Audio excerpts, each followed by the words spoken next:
Right, so we now want to play a YouTube video inside an activity in your app. So you're going to go to Google, type in YouTube Player GitHub and search, and you're looking for this one, okay, which is this site. So you can read all about it all you like, but we're just going to do a basic implementation. So first thing we're going to do is dependencies. Now, copy that. Now, it depends on which Gradle you're using. So for example, file, new project, empty views activity, next. If you're using the Kotlin, I'm going to show you what you have to do. And if you're using Groovy, then you just paste it in as I have copied it originally. But there's not much of a difference. Just be aware there's a slight difference. So I'll just cancel there. Right, so what do we have to do?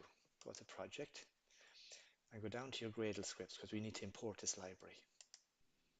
And you'll see there's two build.gradle.kts here in my example. So you go to the second one and you do this for both options of Gradle.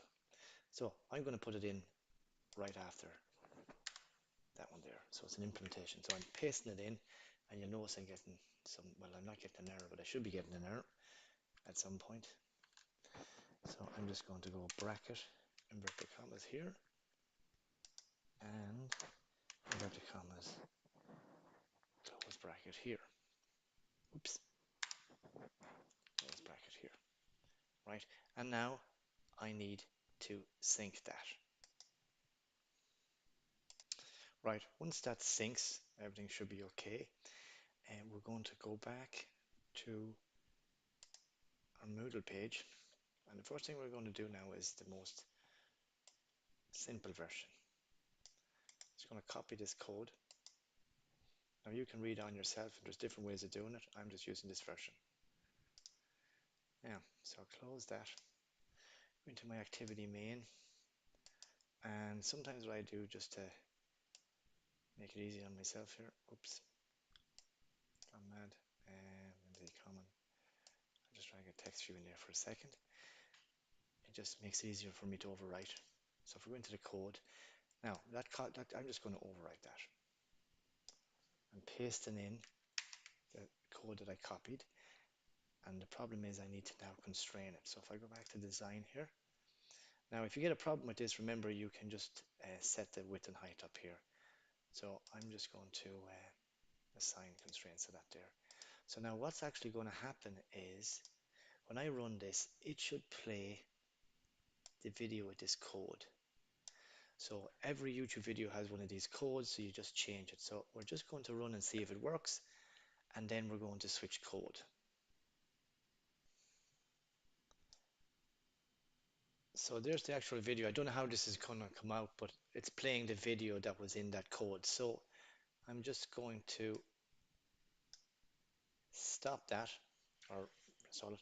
So what we're going to do now is we're going to open up YouTube, and I have a Top Gun Maverick video here. Now, how you get the code? You find the equal sign, all right, and you go as far as the ampersand sign. So sometimes you won't even have that. It depends on how you're going through a firewall or not, right? So I'm just going to select this bit of code here, and I'm going to copy it. So that's the video I want to play. And I go into the code here, and I replace, oops, I'll actually paste over that. So I've just pasted in the Tom Cruise code, and I'm going to run and see if Tom Cruise's video comes in. So, and here is Tom Cruise saving the day. Okay, so that's how you embed a YouTube player into your activity. Now, I'll just say one thing, and that is you should document or read the documentation down here because there's cleverer ways of doing this as well, okay, using the Java as well. So that's up to you to research, but that's it.